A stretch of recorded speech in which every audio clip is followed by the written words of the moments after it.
27th night in a row in Montreal, marchers gathered near the University of Quebec and headed to the heart of downtown.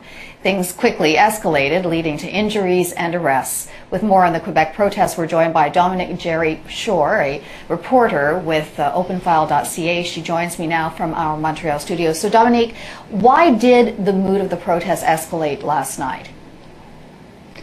Well, Jennifer, it's proving to be a very long weekend for Montrealers, and the result of basically this law that was passed on Friday, Bill 78, which some people are saying is just throwing fuel on the fire to this student conflict, a law that imposes quite restrictive guidelines for protesters, and it seems has really just escalated tensions, and we're seeing confrontations between police and protesters that are much more violent than we've seen in the past, and of course more arrests and more injuries last night.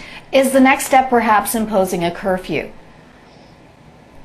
I'm not sure, actually. That's a good question. Where can the government go next is really the big question here, because they were saying that by imposing this law that it was to calm things down. Obviously that doesn't seem to have worked. I'm not sure if imposing something else sort of authoritarian on the people will work.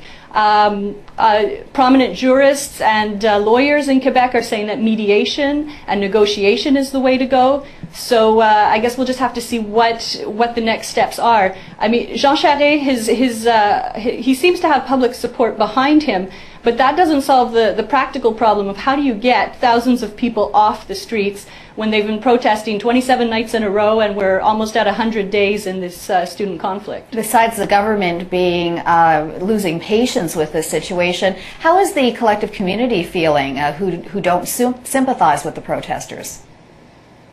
Well, I think there's a lot of anger there, and the general consensus is, how do we make this stop? Please make it stop. Definitely local merchants have been affected, have seen their bottom line affected. Now we're getting into tourist season, and we have sort of this recipe for disaster downtown with protesters, riot police, tourists, and merchants. Mayor Tremblay coming out tomorrow saying that, coming out yesterday saying that we have to do something about this. So I think that there's a feeling of sometimes even sadness, very demoralized population in some ways. Definitely people are getting to the end of their ropes, I think. And international hacker collective Anonymous is also weighing in. Do they have much pull over the student protesters?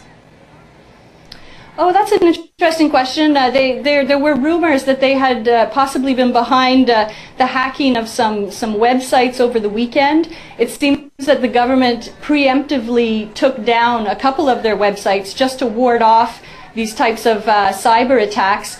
I think that the international support that the students have been getting in recent days, we saw Saturday Night Live, Arcade Fire wearing the red squares. We've seen Michael Moore come out in support of the students. We had Xavier Dolan on the Cannes red carpet. All those kinds of expressions of international support, I think they do boost the student movement. But you know, those are coming from outside of Montreal. For people who are here in the city, it's a very difficult situation to be living through. Absolutely. Dominique Jerry Shore, thank you so much for your help on this. We appreciate it. You're very welcome.